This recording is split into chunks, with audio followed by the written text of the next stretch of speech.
Supported by viewers like you. It's not just storytelling, it's life. PBS Hawaiʻi, home is here.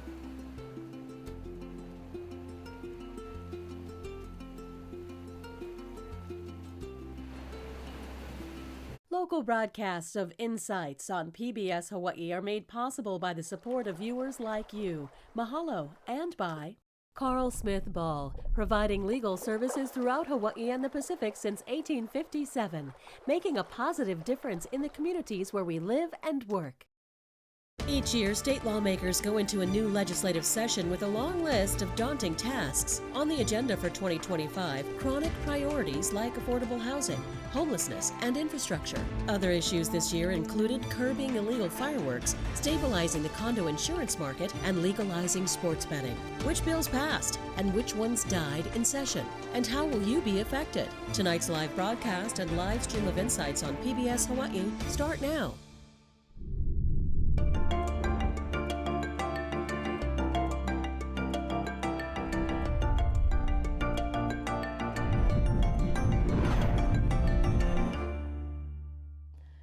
Aloha and welcome to Insights on PBS Hawaiʻi. I'm Yanji Denise. After months of hearings and at times heated debate, this year's legislative session adjourned on Friday. A few of the big ticket items that were passed were the state budget, funding for the Maui fire settlement, and raising the tourist tax to support climate initiatives.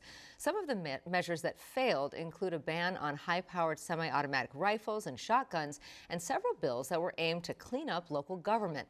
Our panel tonight will get to as many of the measures as possible and what it all means for the rest of us. We look forward to your participation in tonight's show. You can email or call in your questions, and you'll find a live stream of this program at pbshawaiʻi.org and on the PBS Hawaiʻi YouTube page. Now to our guests. Dan Nakaso is the Capitol Bureau Chief at the Honolulu Star-Advertiser. He's been an editor and reporter in Hawaii for nearly 30 years and has covered a wide range of stories across the state. Ashley Mizuo is Hawaii Public Radio's government reporter. She's also worked as a podcast producer and before that was the City Hall reporter at the Honolulu Star-Advertiser. Chad Blair is the politics editor at Honolulu Civil Beat, focusing on how political decisions impact people and communities. He's a writer, editor, and teacher in Hawaii for more than 35 years. And Neil Milner is a former political science professor at the University of Hawaii, where he taught for 40 years. He's a political analyst at KITV and a contributor to both HPR and Civil Beat. We have political powerhouse here in Hawaii tonight. So glad to have all of these minds at one table. I want to start, Dan, with you and something that we saw happen this week after session ended, and then we'll get to the bills that we were referencing in the open. But talking about the House Finance Chair and the shakeup there, Kyle Yamashita out, Chris Todd in. What do you make of that? Well, it's interesting because he got off to a rough start 3 years ago at the end of the session, and a lot of people, legislators openly, were calling for his removal. Then House Speaker Scott Saiki stuck with him for last year, and Nadine Nakamura, the new House Speaker, appeared to have stuck with him until Tuesday. What happened? I'm not sure, but there was always criticism of the House and Finance Chair and the Senate Ways and Means Chair about having too much power, blocking legislation, especially when it comes to money, because there's only so much money to go around. So he may have angered the wrong people. We don't really know yet. There's all kinds of speculation and theories, but so far nobody's talking. And Neil, I mean, what's interesting about the House Finance Chair, the way it's orchestrated now, is that for people who don't really follow politics that closely, the Finance Chair controls not only the bills related to money, basically is sort of a stopgap for all of the bills. Yeah, there are two committees that are the stopgap for all of the bills, whether they're financed or not, and that's been a bone of contention. But there's another bone of contention that goes along with it, and that is that it sticks a lot of stuff together there and then it doesn't come out in time. And I think the significant thing about Yamashita losing his job is the speed with which it happened. The legislature could have done it in a more leisurely fashion, and in fact, generally in personnel stuff works in a more leisurely fashion. This guy, you know, his chair wasn't even cold yet from standing up and he was gone.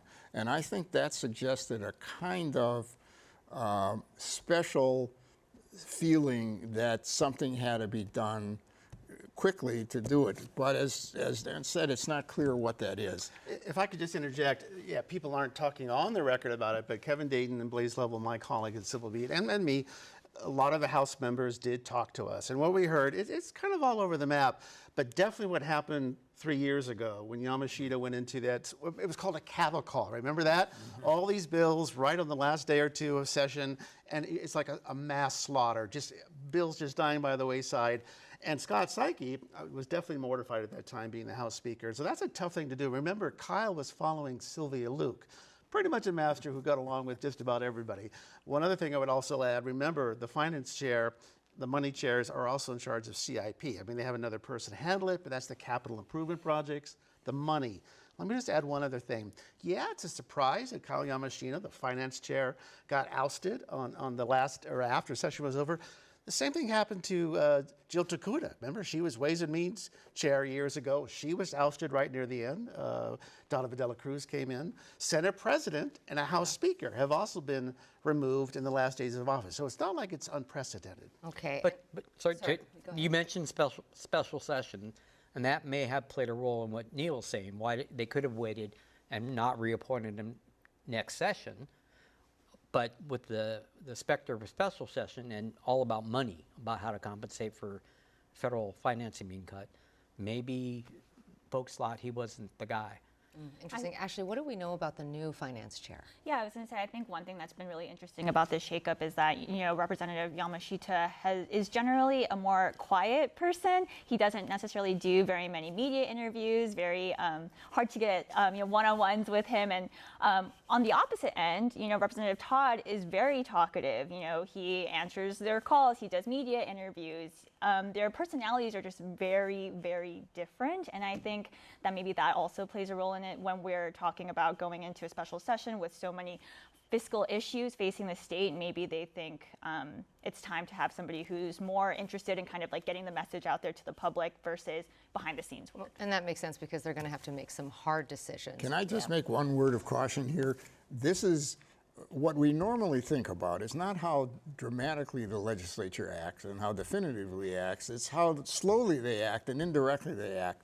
I'm saying that because there's no reason to assume that because this change, which has a lot of drama and some implications, is going to necessarily change the way the body works. The body is a very complicated operation that depends on a lot of norms and a lot of other things that always make you say, it's not working as fast as we thought. And I think that... Yeah, it's not a wholesale reorganization, but we're not quite clear whether it's over yet. Linda Ichiyama, who's the vice speaker, close to Kyle Yamashita, we reported that she submitted her resignation and that Speaker Nakamura has not accepted it. We'll see whether she stays. So it could be that other things are coming down the pike. Yeah, and all of this happening when session is supposed to be POW and they're supposed to be taking a break. Let's talk about the session. Senate President saying, Ron Kochi saying that they get an eye for incomplete because of the uncertainty with federal budget cuts on the way and the possibility of a special session. Nadine Nakamura giving herself and her fellow lawmakers a grade A. What do you make of that? Yeah, I think that one thing that's been interesting is that at the end of session, you know, when I looked back at the reporting I did in the beginning of the session, talking about the main things they wanted to accomplish, which was illegal fireworks legislation, securitization for Hawaiian Electric Company, and property insurance stabilization. Those were the three things that they were really focusing on going into the session. And they did pass pretty significant legislation on all three of those things. But I think a lot of that jovial excitement about passing these big pieces of legislation is just, you know, clouded over by this really huge uncertainty about what this means for federal funding. You know, federal funding makes up about 20% of the state's budget. And not to say that all of that is in jeopardy, but it's just very unclear. And I think that uncertainty is just kind of looming over the legislative session and their accomplishments. You know, when I put an A and an I together, it's AI. Housing was another thing that the House and Senate, particularly the House, stressed right at the beginning. Luke Evslin saying we are going to really move with this. Kauhale, there was some major significance, an initiative of Governor Green. And you're right, they really did hit a lot of those marks, although some of them weren't guaranteed. The HECO securitization bill is one of those things that went down to the wire. But it is incomplete. Have they put enough money aside in a reserve for rainy day funds if they do have to come back. Because remember, this is all contingent on what happens to the federal budget. And they're on a different fiscal cycle, right? That comes up at the end of September. Right now, they're on a continuing resolution. And until that happens, remember, Donald Trump is trying to keep that historic tax cut going. In order to do that, you're going to have to take money from somewhere else. And if it's something like Medicaid, that's directly going to affect states like Hawaii. Yeah, very, very interesting there. I was going to say, I think, touching on the rainy day fund portion, it was really interesting to me that at the end of the legislative session, the House was originally talking about putting $200 million into the rainy day fund. And at the end of the day, they decided not to do that because once you put money into the rainy day fund, it requires a 2/3 majority vote to access any of those funds. And so they're saying that they didn't want to put that in there because they want this $200 million to be more flexible if they need to access it quickly in a special session to address federal funding impacts. Yeah. To the rainy day fund. So one of the things they did do was increase the hotel room tax, the transit accommodations tax, which Governor Green has wanted ever since he became governor 3 years ago. He also wanted it, but did not get all the interest on the $1 billion plus rainy day fund to be dedicated to climate change and impact fee. So the ledge gave him half a bite, and that also gives them some cushion to use that interest, which Governor Green said is $60 million bucks a year. And it's like, I'm sorry, how much was that? So they could possibly access that as well. Well, let's talk about the climate change fee and that raising the TAT. Third time's the charm for the governor on that. Why do you think that now that this actually made it through? Well, the first year that it was discussed, 3 sessions ago, everything was on the table, right? An app, charge at the airport, TAT, pay as you go, and as Neil often says, it takes a couple sessions to come to consensus. Then Maui hit, and suddenly there's more urgency. They didn't get anywhere last year. Governor Green has said we need $500 to $600 million a year to properly respond to climate change, prevent future wildfires. He got about $100 million. So we're not even at the $200 million he said we can kind of get by with. Yeah, it's a good point. And remember, one of the big difference really is that the cruise ships are going to get hammered by this. I didn't realize that when you are on a cruise ship and you dock at Hilo that those folks aren't actually paying the TAT. I had no idea. So that was a compromise, I think, that helped take the edge off the hotel industry, which of course has vociferously opposed this. They say we've never really recovered from COVID. But to Dan's point, $100 million when you're dealing, $100 million a year, right? Yeah. And the governor said it's got to be more like $500 or $600 million. And climate change, the conditions are only going to get worse. So we're probably going to have to revisit that again. Yeah. Neil, what do you think about why this time was the Well, moment? I think it was what had already been said. There's a lot of hard work. You had a lot of things on the table. Over time, the legislature did what lots of other legislatures claim they're going to do when they work well, and that is essentially to trudge on, to make the small choices, to make the compromises, to not posture very much. I think this was really, the process really was a model in how you do good legislation, because they stuck with it, they listened to each other.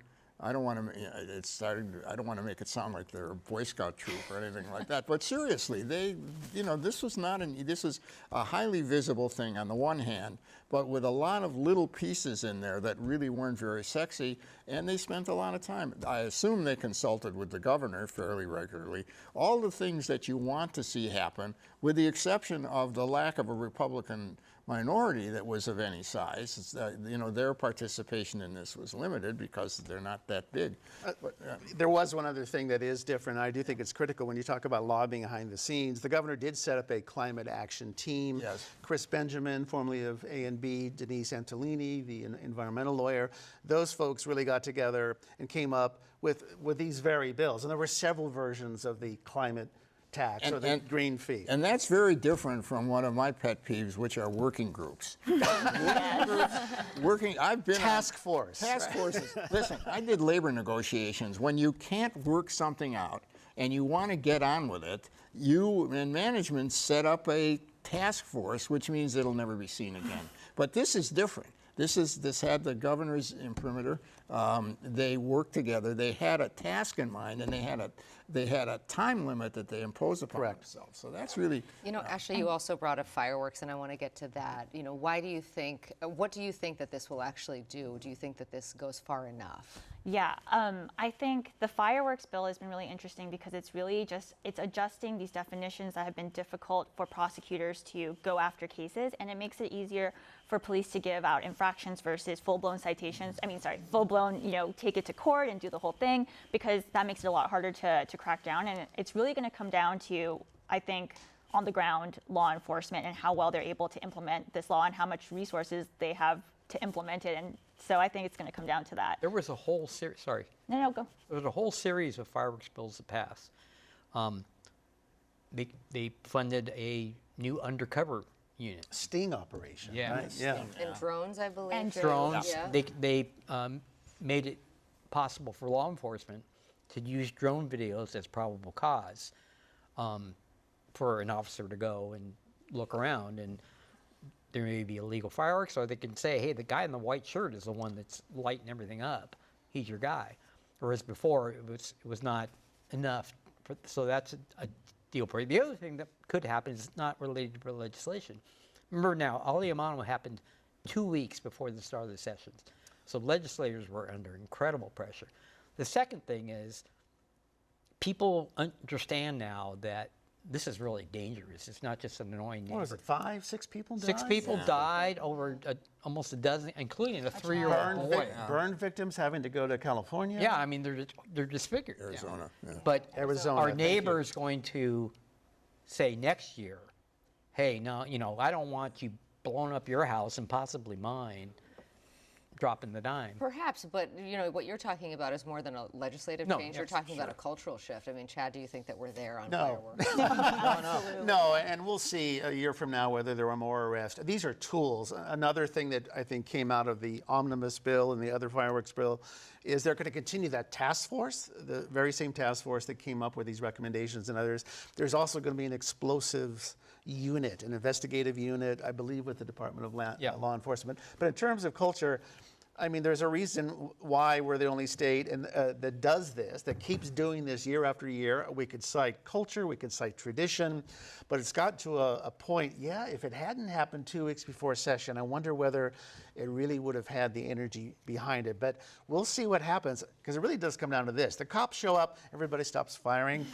That's it, they kind of look around. Yeah. How are you going to catch people? Well, one of the rules now is you can issue a citation, and if a cop sees something go up this size and catch them, we'll see whether it happens. But it's so hard for people to turn in their neighbors. Well, that's all right. That's always been the case. We were talking about this earlier. The fireworks that went off in Salt Lake and that house have been going off every year. It's on a darn hill, for goodness sake. The police know it's there. The police know what's going to go on. The neighbors are there. So what these laws address, I have a lot of, not concerns, I have a lot of skepticism about whether they'll do what they'll do. You don't need a drone to discover that. Drones are for looking for these bigger organized kinds of things. Whether or not a citation will work better, it's a good theory, because it means that you don't need to show, you need to show just a preponderance of evidence, which is an important administrative law distinction. And whether these other things like sting operations and so on, we're talking about the criminal justice system here, which does not exactly slither around with any kind of speed.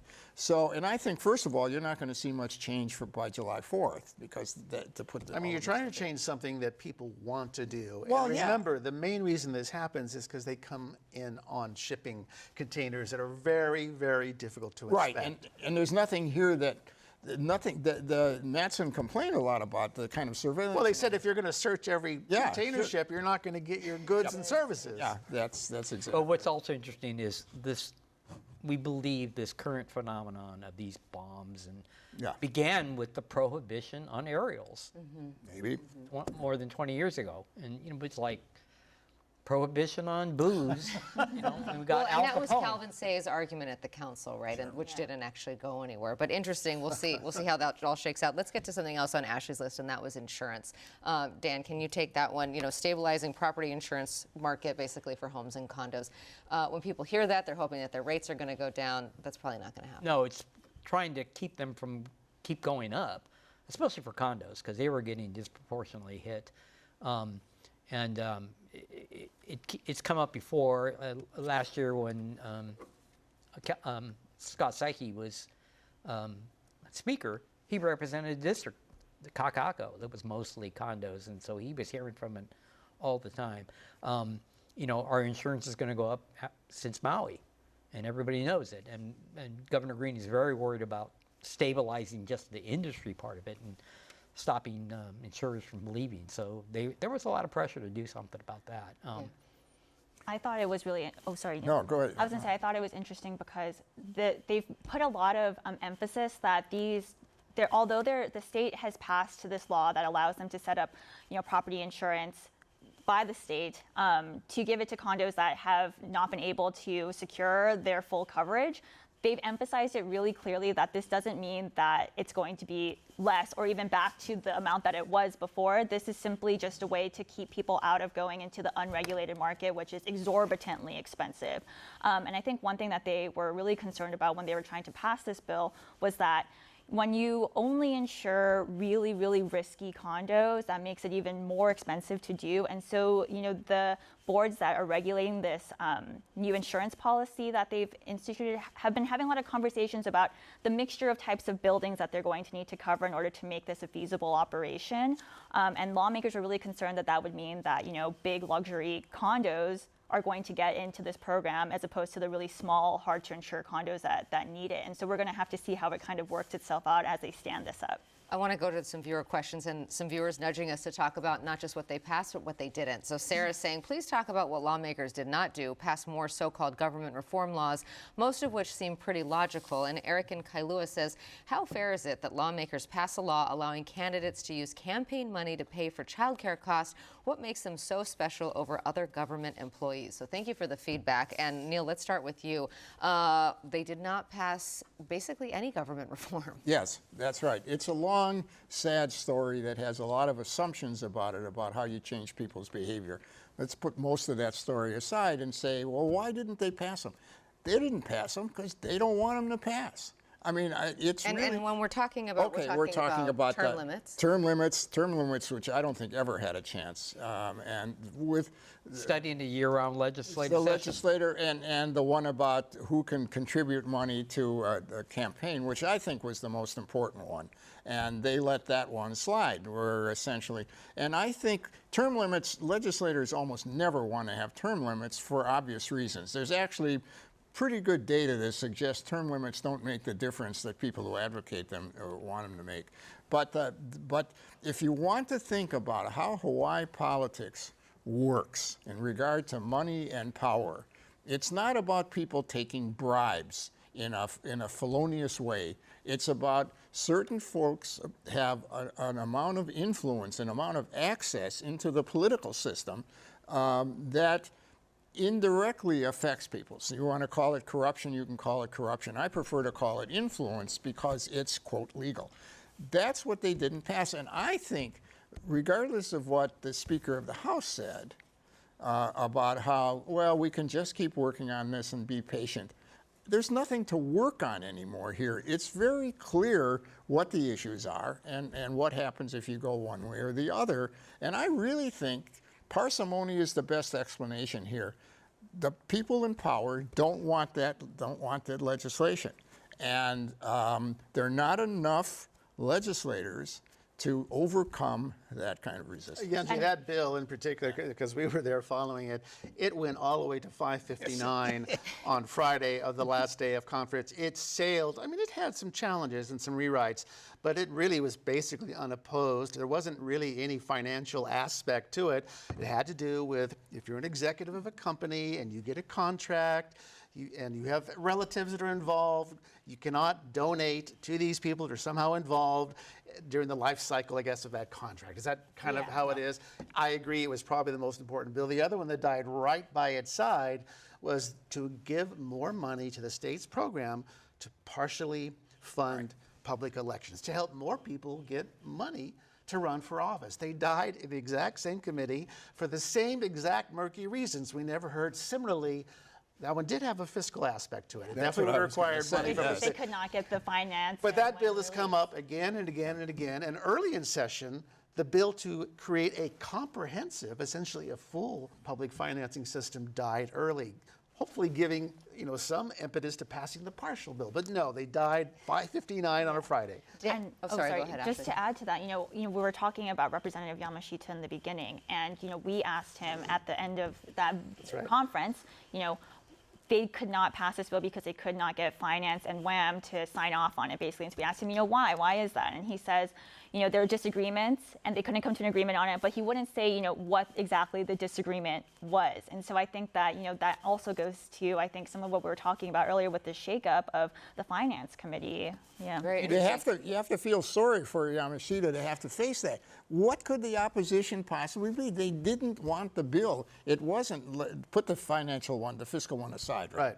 But the one about who can contribute money doesn't strike me as something that's highly technical, and it doesn't strike me as something that you would be looking for those exact numbers or formulas at the last minute, and then it came to be 5:59. I mean, you're trying to eliminate the perception of conflict of interest. If somebody's given money to a lawmaker and, whoa, you get a contract from the state, is there a conflict of interest? It's a very reasonable thing. I don't feel sorry for Yamashita, however, nor for Donovan Dela Cruz. They didn't have to answer. Carl Rhodes and David Tarnas, the judiciary chairs, had to sit there twirling their thumbs saying, well, we don't have release from Finn and Wham.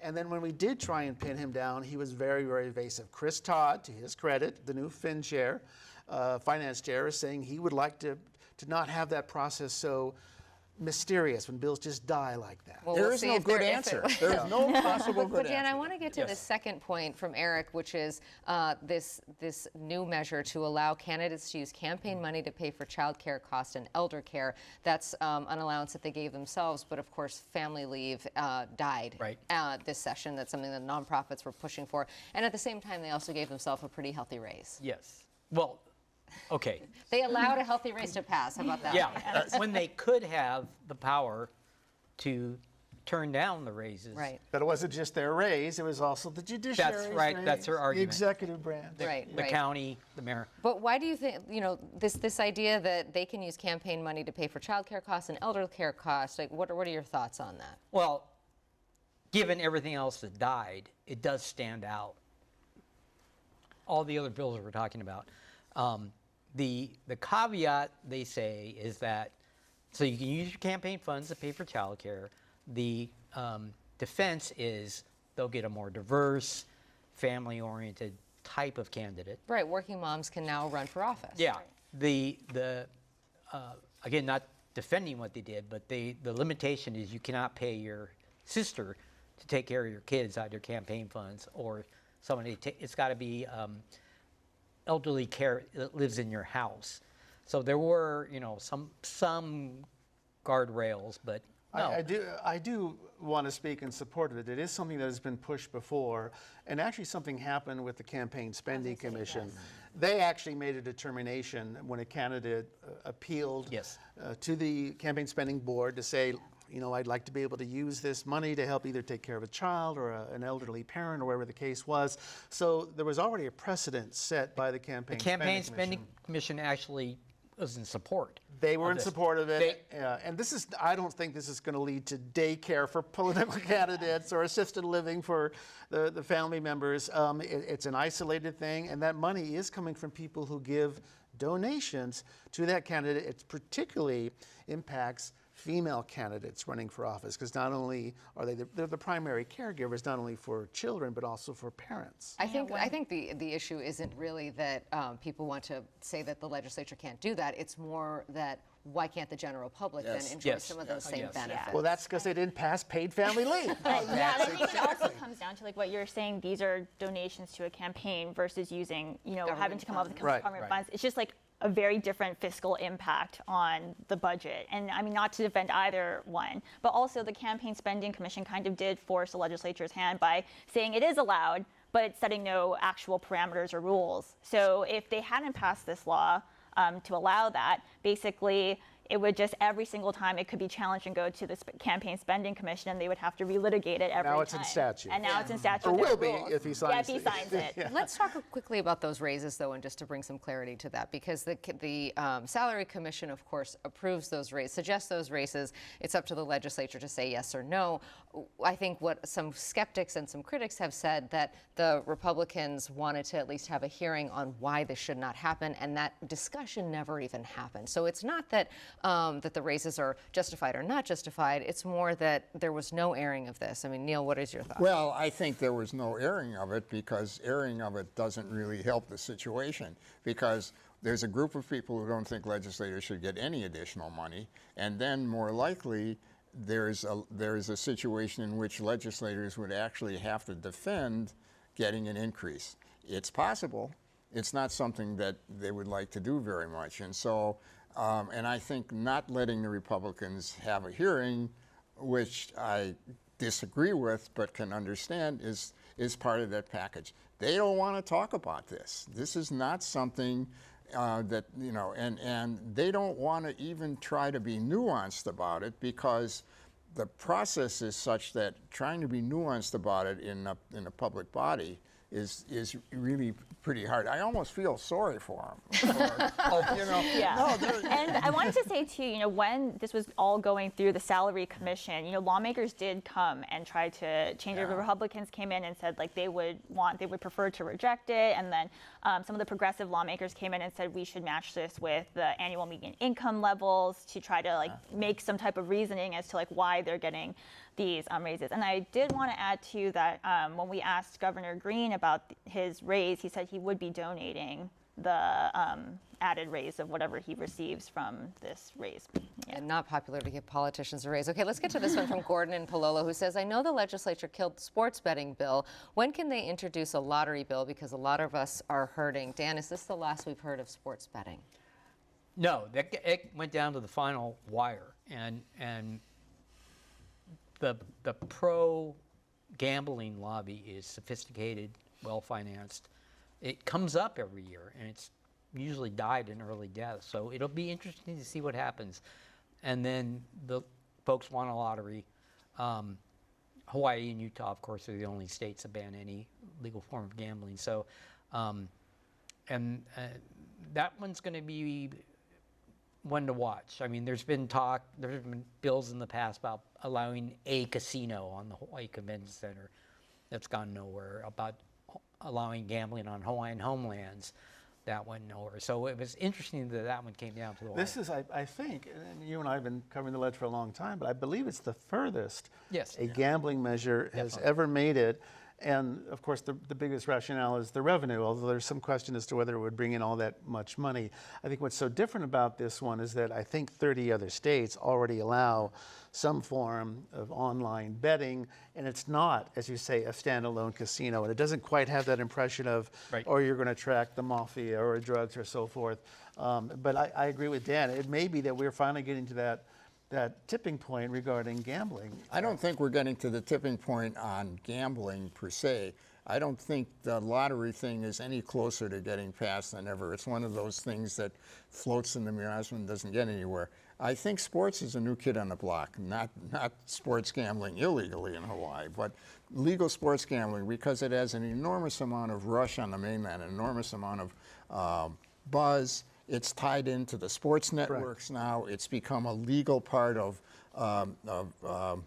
Major League Sports, when at one time it was, you could get suspended for doing it. I think that's where some of the impetus is, because these sophisticated lobbyists have been around for a long time, and they've never really come all that close. And it comes up every time for the same reason. People think it'll raise a lot of money. This one is different, and I think that probably, if I were a lobbyist for the gambling thing, which is not likely in my future, I don't wear the vest, but I would separate myself and my issue away from the old gambling issues that have been around for a long time and just push sports. And something similar, actually, is the marijuana bill, right? Yeah, and we've seen this argued again and again. Same sort of logic and reasoning, right? That we would have more money, more revenue, but we have seen a pretty dedicated push against this. Ashley, do you think the marijuana is going to come up again? Yeah, I think one thing that was really interesting was last legislative session, it got pretty much also as far as it has ever gotten. I believe it got to it didn't get a vote in the House in the end, but it got pretty close. And then I know over the interim, Representative David Tarnas had done a lot of work to try to change this bill and appease a lot of the hesitations within the House. But because there's an election as well during that interim time, there's been so much changeover in the lawmakers, and I think that that's what it came down to, was the new lawmakers that came in kind of pushed it over the threshold of not having enough support to get it through. So the interesting thing about all of these bills that we're talking about is that we're on the first year of the biennium. So all of these bills can come back next legislative session at the same point at which they have left off at this legislative session if it didn't pass. Although most of them generally don't. Yeah, they do. But they can. They could. But another thing about that marijuana bill, remember I was on Spotlight early on and you asked about marijuana. I said, nope, it's not going to happen. This bill was also very different. What Tarnas did is he created a bill that included not only legalizing, remember we have decriminalized marijuana. Is it 3 grams? I don't know. Yeah, I think so. That's what I hear. Yes. But it also would have put it, it's a regulatory bill. It also would have addressed taking over the medical cannabis program, and it would also address hemp as well. So it was very complicated, very many different moving parts, and it was actually Chris Todd showing leadership early on. He and Sean Quinlan did a remarkable thing and killed it, recommitted it right there on the floor. But the opposition has remained solid. Steve Alm, the prosecutor, Linda Lingle, the former governor, coming out, and that has not, I don't think, budged at all. Yeah, and a lot of private. And to add to that, too, that's the same type, the same 3 of those people have all come out against legalizing sports betting, and Governor Ige. The medical marijuana also did not prove to be the windfall that people had predicted, in part because of all the security measures and the regulations on the industry. So the same argument was used about recreational marijuana. You know, people talk about taxes. Well, then you talk about regulations and rules and that kind of thing. So it'll come up again, though, and gambling sure will come up again. 2 perennial topics. But and remember, it's an election year next year, too. So, Chad, take this one for me. The legislature refused again, this is Keikoa writing in, to allow OHA to develop housing in Kaka'ako-Makai and turned down another request by Hawaiian Homelands for big money to help get Hawaiians off the life-ending wait list for a lot. What gives? Kaka'ako-Makai, interesting because we saw a familiar face join now as the OHA chair. That was someone unexpected. And so you thought that there could be some movement there, but what happened? well, Kaikahele, of course, ran for governor and lost, but also was in Congress and, of course, a former state senator. And he's really kind of a force of nature. And he did make a strong effort, concerted effort, to get the Kaka'ako-Makai bill going. And a big obstacle was gone. Scott Saiki, the House Speaker, I think that was part of his district, and all those folks there, Saiki was gone. But it didn't work at all. And I know they're not going to give up on it. But remember, they got this land in exchange for ceded land payments that were past due, and they want to use it as an asset. They want to develop it and make money. The other side of this coin is OHA, and of course, DHHL, and these are separate organizations, both with a mission to help Native Hawaiians. In that case, a strong leader, Kali Watson, coming back for another time, he wanted an additional $600 million that was on top of the already $600 million that had been allocated. And I think DHHL has shown some progress. But eventually, I don't think they got a dime in that. There was even one effort to get it down to $50 million, and it went nowhere. Both of those issues will be back. They're not going away. Yeah, Dan, go ahead. Kaka'ako-Makai, it was under Kaikahele. It was repackaged as workforce housing, not solely for Hawaiians. Hawaiians certainly would get housed, but police officers, firefighters, teachers. It was marketed that way, and that's all part of the bigger what are we going to do about affordable housing. So it was interesting that argument didn't win the day. When we talk about Hawaiian sovereignty, it's usually in the abstract. If you want to look at a situation where you see how Hawaiian sovereignty works in real life, you have two really good examples here. That although there is deference to Hawaiians, although there is certainly a thing here that they get that others are not available, that doesn't mean that they're necessarily going to be able to do what they want to do. I mean, the struggle between, it's really the struggle between the state and OHA on Hawaiian homelands, and it's a struggle between the politicians and OHA on whether to build on this land. It was land that is theirs and so on. So I think that's a way to think about what's happening on this island. The Kali Watson and Hawaiian Homelands, that's an interesting one because they were giving him a lot of deference and a lot of, he had a lot of ideas, a lot of very different kinds of ideas, rental properties and so on. And they cut him a lot of slack. They gave him a lot of money. He said, I can't spend it all. Can I postpone it, which is an argument that other agencies make with a lot of skepticism from the legislature. But they're not willing to let him have as much say in this as he wants to. He's not able to say because this is a Hawaiian issue and it's a it's a Hawaiian homelands issue and it involves housing. Give me more deference now to allow to try this out. I'm a little worried about how the legislature is dealing with this because this really, to me, is a different kind of issue. Yeah. Can I talk about Hawaiians for a second? Please, go ahead. So a bill that passed that got mocked was Laulau Day. It got passed as well as Hawaiian History Month for September. Right? And it was moving just as Trump took office and went on his anti-DEI program, and the legislature basically said, "No, we're gonna go all in on these two topics," when they could have easily just said, "No, it's too hot." There's an argument to be made that they would have to face Hawaiian constituents, but I found that interesting that there was no urgency to declare Hawaiian History Month or Laulau Day. Well, you bring up the president, and I want to get to some, what his actions, what that could mean for us, and when we talk about a special session. And legislative session is barely finished, and we're already looking ahead. There are a number of dates that have been put out there. My understanding is that the House Speaker wants to move rather quickly. The Senate President wants to wait until after the federal budget is released in November. Ashley, what is your sense of the special session? It seems more like a when than if. Yeah, I think it's pretty clear that we're going to have one. It's just a question of when. There are 3 different dates that have been put out. I think it's September, November, and I think August, right? I think something like that. Did you say October? October, sorry, September. It's like end of August into September. All October. 4 time periods have been mentioned. Yeah, and I think this is all. As we're talking about these federal cuts, this is all happening as this huge income tax cut that came in last session is being implemented. And it's leaving, that's going to mean a pretty significant amount of revenue that's being cut from the state budget. And I think that's also constraining our state budget as well as foreseeing these cuts come in. And so, when we're talking about this special session, there have been some, rumblings about, what are we going to do about this income tax cut as it ramps up over the next couple of years.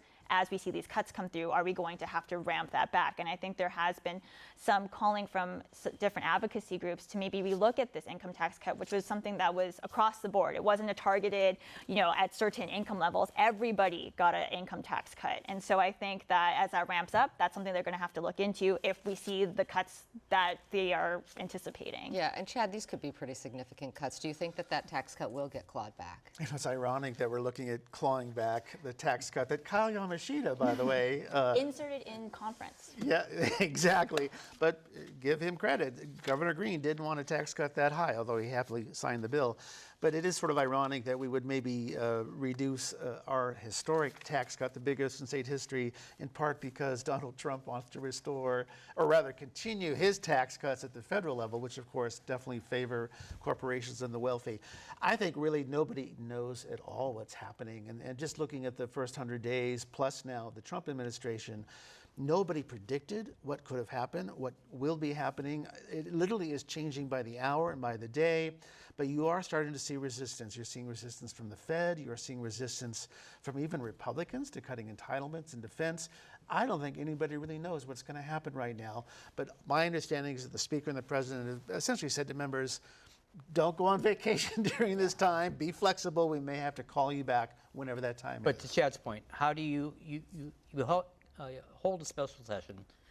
You're shooting at a moving target. Yes. I mean, how much do we need is the bottom line. So that's why we have to wait till after November, right? That would be the argument. But well, really after September 30th, because that's when, October 1st is when the new federal fiscal year starts. You also don't know, I mean, there's an enormous amount of stuff that's in litigation right now.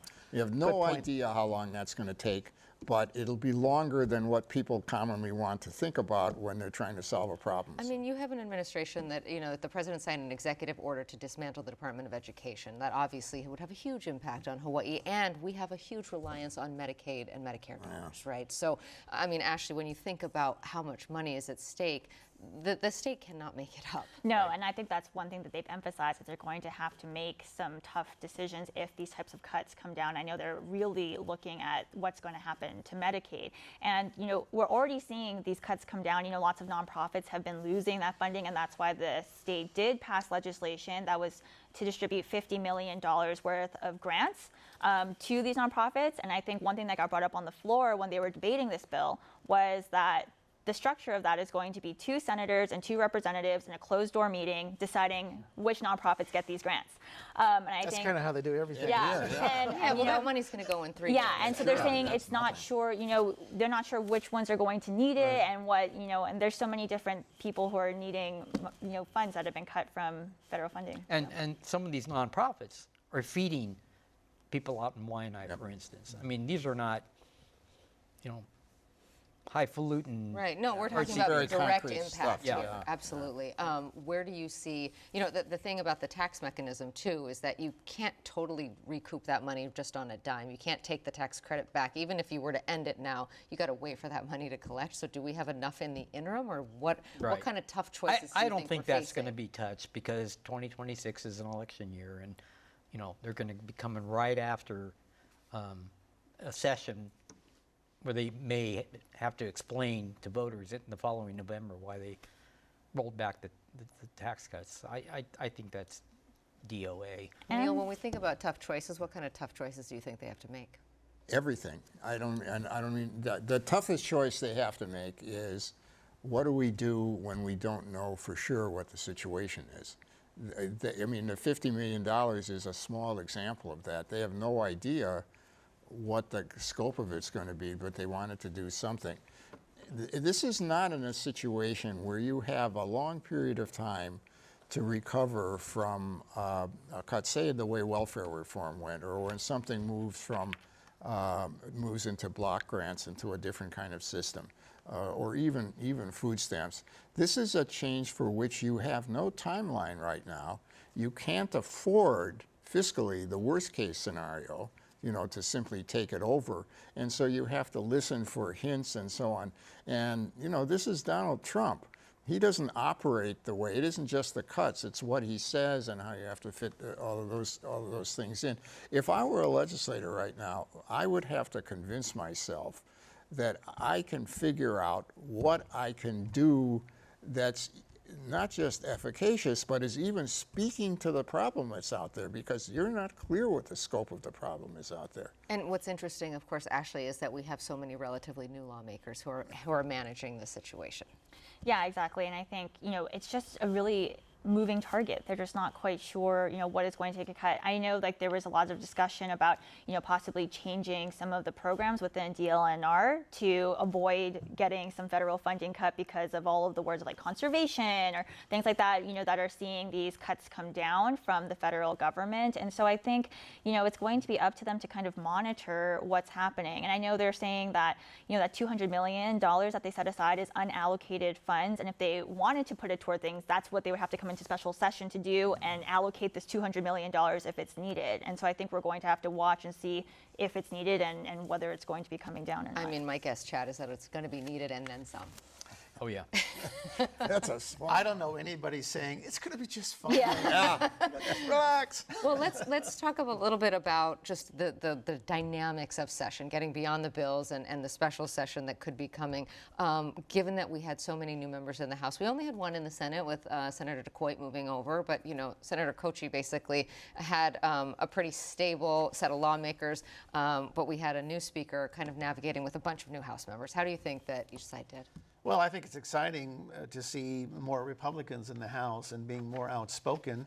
I'm not making a political statement. I'm talking about bipartisanship and being able to discuss issues that are very, very important. And you're seeing it. It's primarily the west side of Oahu where you're seeing the GOP growth, and they are exercising that. Whether they're actually getting bills passed, I think they finally, for the first time, got a bill to conference committee. Did it pass? No. It didn't pass.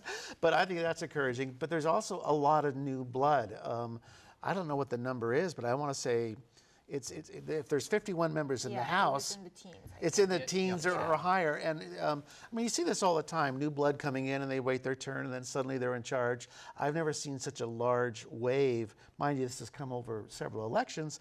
There were also a lot of vacancies. Remember, the Governor Green took a lot of people from the House and put them in his cabinet. So I find that exciting because after a while they get a little impatient. Oh, Ikaika Hussey and Kim Koko Uemoto's More progressives as well. Yes. Progressive wing. Oh, they didn't hide under the wings. They were very outspoken,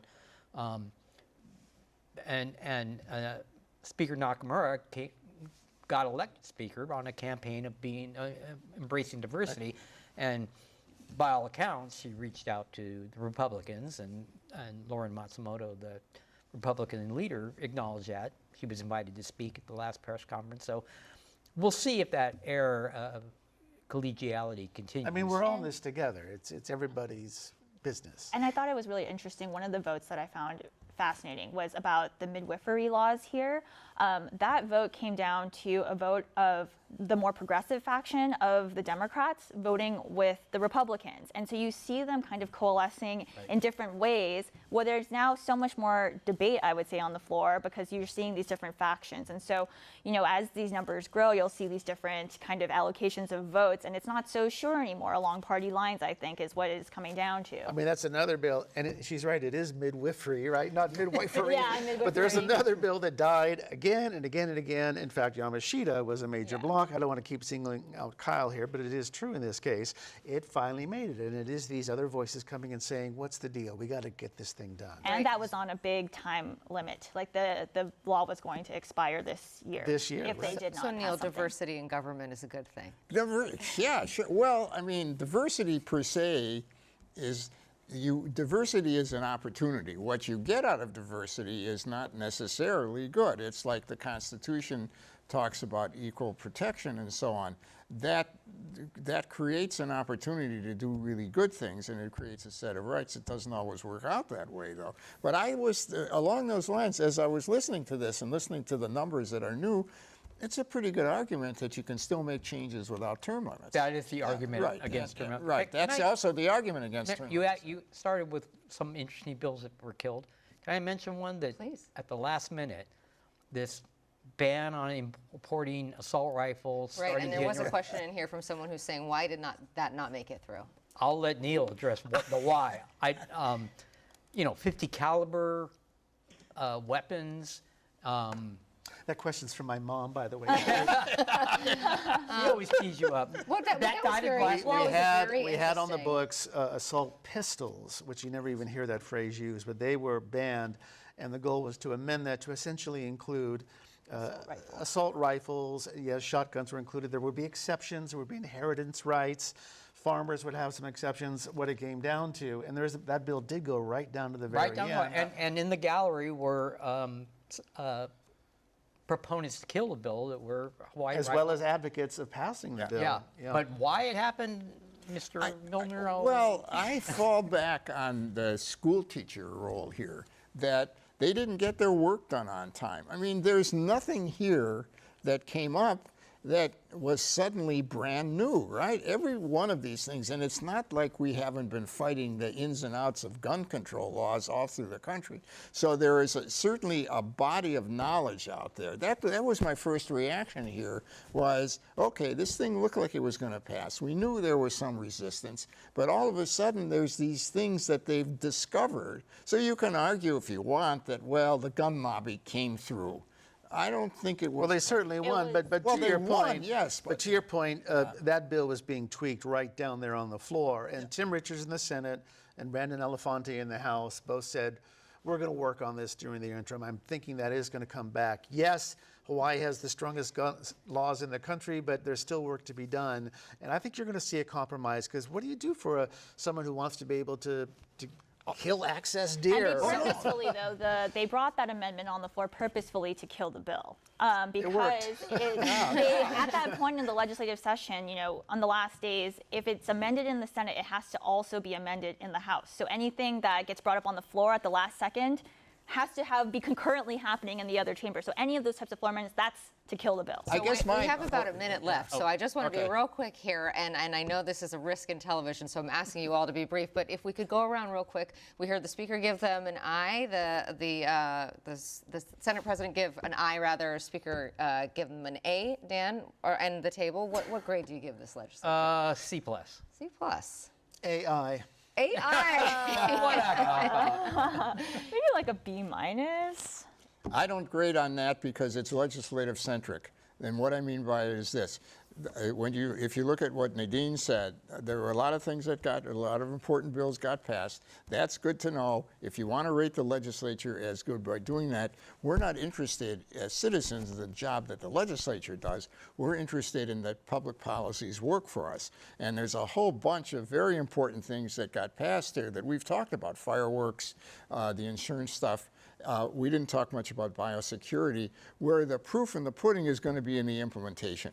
And we just don't know that. And the state has a checkered record on some of this. Okay, and we'll leave it there, and we'll invite you back to see how it all shook out. Mahalo to you for joining us tonight. Of course, we do thank our guests from the Honolulu Star Advertiser, Dan Nakaso, and from Honolulu Civil Beat, Chad Blair, Ashley Mizuo of Hawaii Public Radio, and political analyst Neil Milner.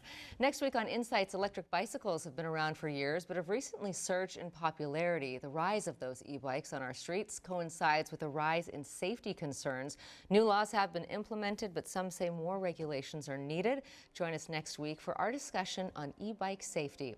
I'm Yanji Denise for Insights on PBS Hawaii. Until next time, aloha.